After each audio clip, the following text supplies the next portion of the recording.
warahmatullahi wabarakatuh. Innal hamdalillah nahmaduhu wa nasta'inuhu wa nastaghfiruh wa na'udzu bihi min shururi anfusina wa sayyiati a'malina wa nusalli wa nusallimu ala rasulihil karim sayyidina Muhammadin nabiyil amin wa alihi wa man sahibah wa man tabi'ah ila yaumiddin, amma ba'd. Ma'asyiral muslimin jamaah subuh rahimakumullah.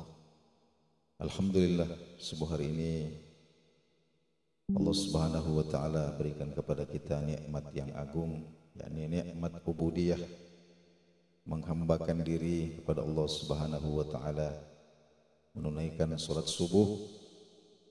Kemudian kita lanjutkan sedikit tausiah. Pada kesempatan ini saya ingin mengawali dengan sebuah cuplikan kisah disebutkan dalam kitab I'anatul Talibin. Seorang imam tabi'in, yaitu Imam Hasan al-Basri, pernah bertanya kepada murid-muridnya.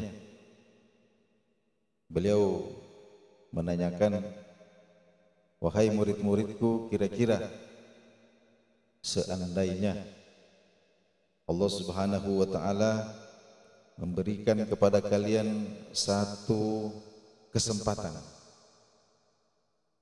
untuk memanjatkan satu doa, satu permintaan kepada Allah yang pasti akan diterima, satu kesempatan untuk berdoa kepada Allah dengan satu permintaan yang pasti Allah kabulkan, kira-kira apa yang akan kalian minta kepada Allah di dunia ini? Maka bermacam-macamlah jawaban murid-murid beliau ini. Ada yang meminta ilmu yang bermanfaat, ada yang meminta harta yang banyak berkah, ada yang meminta macam-macam permintaan mereka. Kemudian beliau mengatakan, ya, permintaan kalian ini bagus, akan tetapi manfaatnya tidak terlalu luas. Jadi ketika kalian meminta kepada Allah, umpama meminta ilmu yang bermanfaat, ya, ilmu kalian itu hanya untuk diri kalian, untuk keluarga kalian, paling banyak untuk keluarga atau untuk orang sekampung saja. Pun ketika kalian meminta harta yang banyak, harta yang berkah, mungkin Allah Subhanahu wa taala memberikan kepada kalian sifat dermawan, membantu sesama, tapi paling untuk keluarga, tetangga, paling banyak satu kampung lah. Ya, adapun saya, kata beliau, seandainya Allah memberikan kesempatan kepada saya satu permintaan yang pasti dikabulkan, maka saya akan meminta seorang pemimpin yang adil.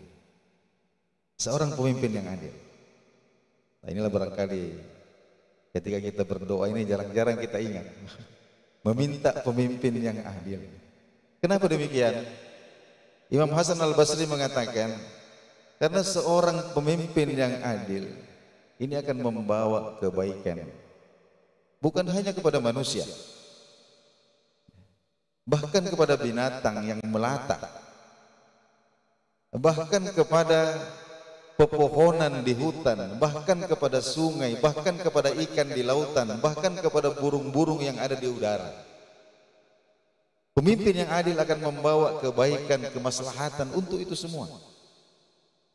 Ya, sehingga hadirin yang dirahmati Allah Subhanahu wa taala, pernahlah sampai di telinga kita ini kisah tentang seorang pemimpin yang adil yang bernama Umar bin Abdul Aziz. Beliau ini masyhur keadilannya, bukan hanya diceritakan oleh lidah-lidah orang yang seagama, sekeyakinan dengan beliau, bahkan juga diceritakan oleh orang-orang yang berbeda agama, bukan muslim. Banyak sejarawan-sejarawan yang mengakui sosok beliau ini sebagai seorang pemimpin yang adil.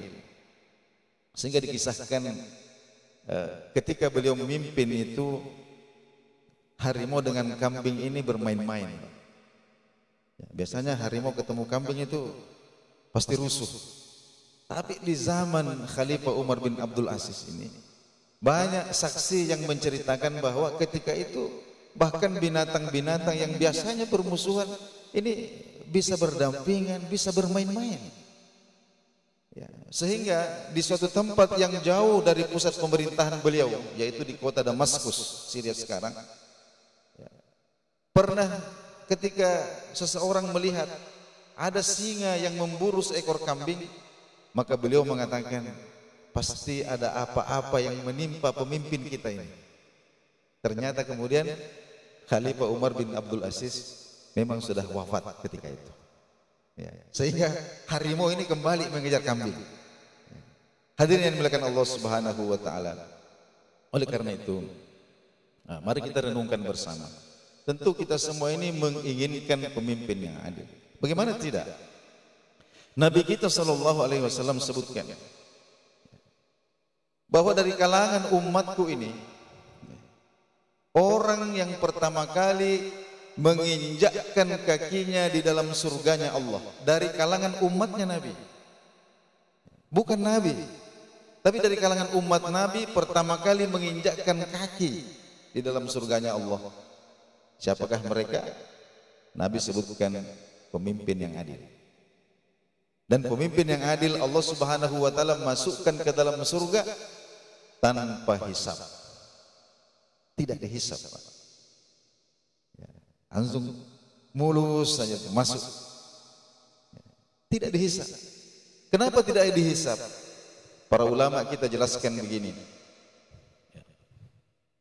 Tentu kita sudah pernah mendengarkan bagaimana seorang pelacur kemudian diampuni dosanya oleh Allah Subhanahu wa taala, dimasukkan ke dalam surga gara-gara memberikan minum kepada seekor kucing yang kehausan. Ada yang mengatakan seekor anjing yang kehausan. Karena kebaikannya kepada seekor anjing, Allah ridho kepadanya, kemudian memasukkan dia ke dalam surga, mengampuni dosa-dosanya. Lalu bagaimana kira-kira dengan seorang pemimpin yang adil, yang kemudian kebaikannya ini bukan hanya dirasakan oleh 10, 20, 30, 100, 200, tapi bahkan dirasakan oleh puluhan juta atau mungkin ratusan juta manusia. Apalah arti kesalahan-kesalahan yang dia lakukan dibandingkan dengan kebaikan-kebaikannya ini, sehingga para ulama mengatakan itulah sebabnya sehingga dia tidak perlu dihisab. Tapi berhati-hati juga sebaliknya. Kenapa? Karena ada 6 golongan dari kalangan umat Nabi sallallahu alaihi wasallam yang juga masuk ke dalam neraka qoblal hisab, tidak pakai hisab juga. Jadi ada yang masuk surga tanpa hisab, tapi ada juga yang masuk surga, masuk neraka tidak pakai hisab. Siapa ini? Yang pertama Nabi sallallahu alaihi wasallam sebutkan adalah al-umara'u bil jur. Al-umara'u bil jur, para pemimpin-pemimpin disebabkan oleh kecurangan-kecurangan, kezaliman-kezaliman mereka.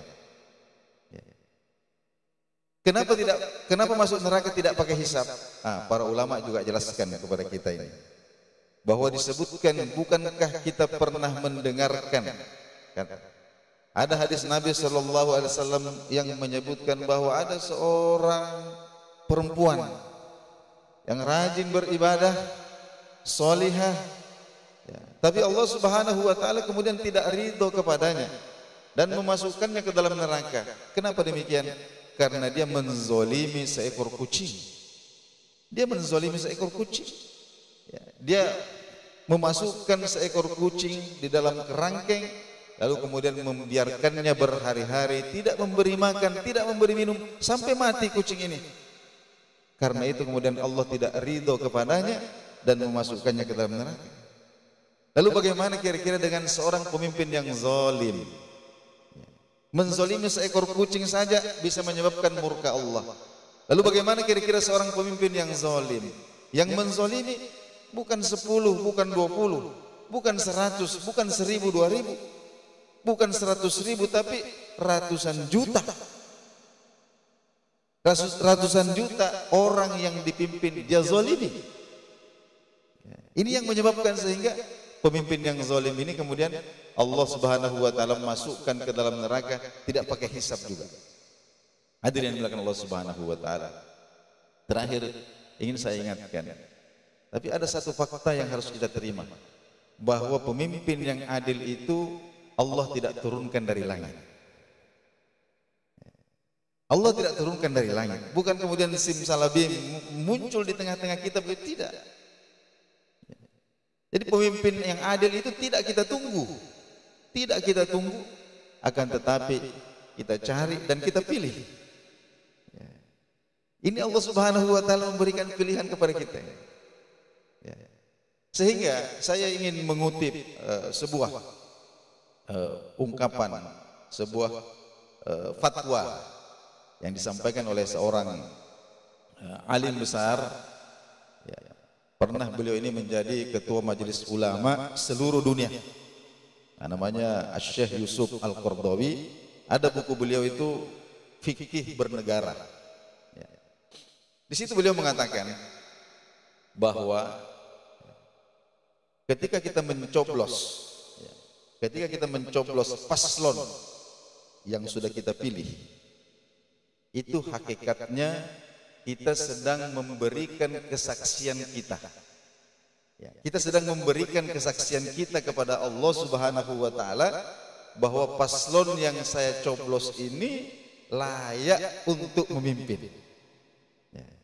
Sehingga bisa kita bayangkan ini, hadirin yang dimuliakan Allah Subhanahu wa taala, ketika kita masuk ke dalam bilik atau kotak suara itu, maka kita bukalah kemudian lembaran kartu suara ini, kita ambil paku, mungkin ada nomor 1, nomor 2, nomor 3, nomor 4 di situ.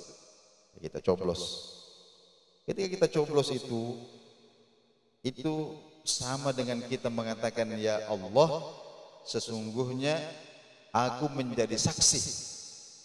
Aku menjadi saksi bahwa paslon yang saya coblos ini layak untuk diberikan amanah kepemimpinan.